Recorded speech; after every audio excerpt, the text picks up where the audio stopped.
Assalamualaikum warahmatullahi wabarakatuh.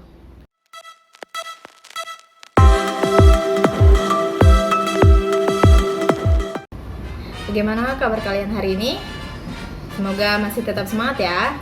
Nah, sebelum memulai pembelajaran hari ini, seperti biasa kita berdoa menurut agama dan kepercayaan masing-masing agar pembelajaran hari ini berjalan dengan lancar. Berdoa dimulai.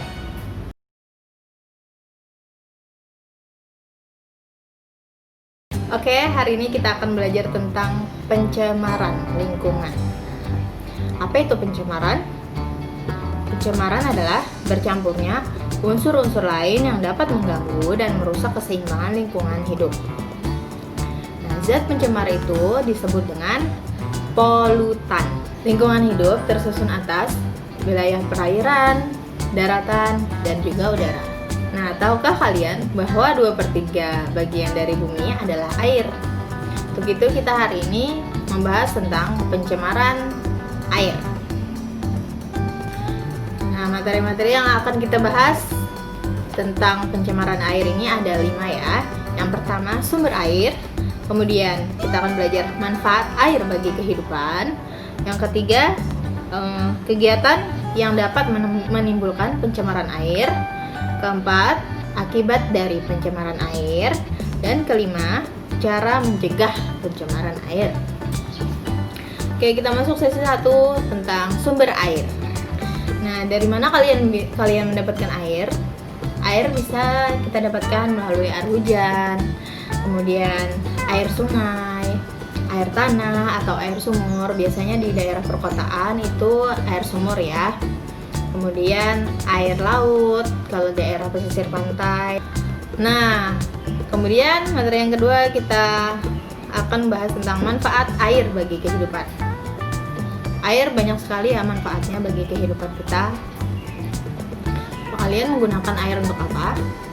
Biasanya untuk kebutuhan sehari-hari ya, seperti mandi, minum, memasak, mencuci pakaian, dan lain sebagainya. Air juga tempat tinggal makhluk hidup, seperti ikan, kemudian ada terumbu karang yang hidup di laut, terus ada rumput laut, dan makhluk hidup lainnya yang hidup di air. Ada begitu banyak manfaat yang bisa kita peroleh dari air. Oleh sebab itu, kita harus menjaga kelestarian dan kebersihan air ya. Oke, kita masuk ke materi ketiga tentang kegiatan yang dapat menimbulkan pencemaran air. Yang pertama, kebiasaan warga sekitar sungai membuang sampah rumah tangga ke sungai. Nah, kebiasaan seperti itu dapat mencemari air. Air menjadi tidak jernih lagi, kemudian bisa mengalami penyumbatan. Nah, kemudian kegiatan yang kedua, mengalirkan limbah pabrik ke sungai, sama dengan sampah ya yang dialirkan ke sungai. Kemudian yang ketiga, menangkap ikan dengan bahan peledak ataupun dengan racun. Nah, jangan sekali-kali ya menangkap ikan dengan bahan peledak. Nah, sebenarnya mungkin maksudnya mereka menangkap ikan dengan bahan peledak itu lebih mudah dan lebih cepat.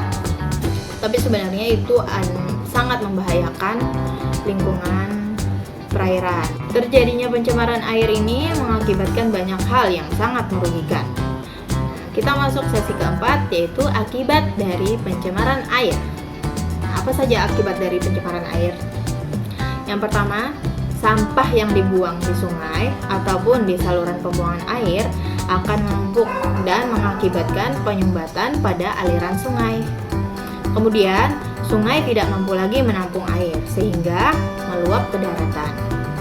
Saluran gorong-gorong juga tertutup sampah dan terjadilah banjir. Jadi air itu semakin naik karena tidak bisa menampung lagi, dia naik ke daratan, kemudian terjadilah banjir. Yang kedua, mengancam kehidupan makhluk hidup yang hidup di air. Air yang tercemar akan berkurang kandungan oksigennya sehingga makhluk hidup yang hidup di air akan mati lemas. Yang ketiga, air tersebut tidak bisa digunakan untuk minum karena beracun. Yang keempat, berkurangnya persediaan air bersih. Nah, tentu saja karena airnya sudah tercemar. Saat banjir, banyak yang dirugikan. berbagai penyakit akan timbul seperti gatal-gatal, diare, karena bakteri yang terbawa saat banjir. Nah, makanya jangan sampai membuang sampah ke sungai karena akan mengakibatkan banyak kerugian. Kemudian kita masuk sesi yang terakhir, yaitu cara mencegah pencemaran air. Nah, ada banyak cara yang bisa kita lakukan untuk mencegah pencemaran air. Yang pertama, membuang sampah pada tempatnya sehingga tidak akan ada penyumbatan aliran air. Yang kedua, menangkap ikan dengan peralatan yang aman, tidak mencemari lingkungan. Contohnya seperti jala atau jaring, kemudian menggunakan pancing. Kemudian yang ketiga, tidak menggunakan bahan kimia seperti sabun atau deterjen di sungai. Yang keempat, menanam pohon di sepanjang aliran sungai dan lahan-lahan kritis. Nah, manfaat dari menanam pohon adalah pohon dapat menyerap dan menyimpan cadangan air, mengurangi erosi, dan mencegah terjadinya banjir karena air yang meluap. Nah, tanaman yang paling cocok untuk ditanam di bantaran sungai adalah bambu, karena batang bambu dapat menyerap air dan menjaga ketersediaan air bersih. Jadi, meskipun sungai sedang mengering, bisa jadikan sumber air di pohon bambu tersebut. Yang terakhir adalah mengolah limbah menjadi barang terpakai atau mendaur ulang sampah ya.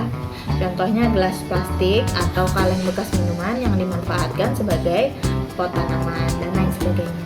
Nah, sampai di sini materi kita tentang pencemaran air. Semoga kalian bisa memahami isi dari pembelajaran hari ini ya. Tetap semangat dan teruslah belajar. Jagalah lingkungan di sekitarmu, buanglah sampah pada tempatnya, dan jagalah kebersihan air. Assalamualaikum warahmatullahi wabarakatuh.